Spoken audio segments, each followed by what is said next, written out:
তো বন্ধুরা ভিডিও আসছে না 2-3 দিন ধরে। ইনস্টাগ্রামে অনেকজন আমাকে বলেছে দাদা ভিডিও কেন আসছে না। সিরিয়াসলি বলতে গেলে ভিডিও বানানোর যে একটা মোটিভ থাকে না, সেটা সিরিয়াসলি হারিয়ে ফেলছি। কারণ বলতো যারা আমাকে অনেকদিন ধরে ফলো করছো, দেখছো অ্যাকচুয়ালি বড় ভিডিওতে, তারা জানো যে আমরা ডেফিনেটলি যেটা সত্যি হয় সেটা নিয়ে কথা বলি অ্যাকচুয়ালি। রিসেন্টলি অনেকগুলো জিনিস খারাপ লাগছে। এবার আপনি জানেন যে, আপনারা জানো যে যেটা খারাপ লাগবে আওয়াজ আমাদের উঠবেই।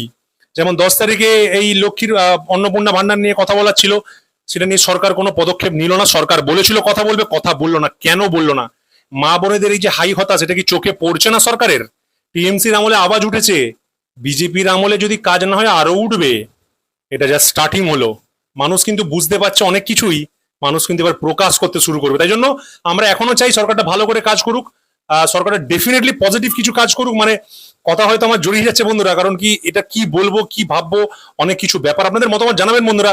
রিসেন্টলি 15-20 দিন ধরে একটা হাওয়া আপনি বুঝতে পাচ্ছেন কি?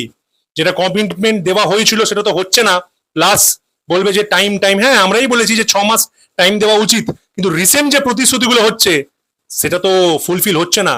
10 তারিখে বললেন এটা নিয়ে একটা আলোচনা হবে, কোথায় আলোচনা হলো না। এটা সাধারণ মানুষের আওয়াজ, এটা কোনো বিজেপি টিএমসি কংগ্রেসের আওয়াজ নয়। সরকারটাকে ভালোবেসে আমরা সবাই নিয়ে এসেছি, তেঁদরামি করার জন্য নয়। না মানে বুঝে গেলে ভালো, না হলে বুঝে গেলে ভালো তো আছি।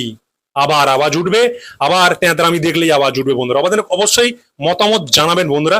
কাল পরশু থেকে ডেফিনেটলি আমাদের লং ভিডিও এই চ্যানেলে আসে, আশা করছি আসবে। আর আমরা বলেছি একটা অন্য চ্যানেল বানাচ্ছি, সেটা নিয়ে আপডেট আপনাদের পেয়ে যাবেন খুব তাড়াতাড়ি বন্ধুরা। ভিডিও আসবে রেগুলারলি।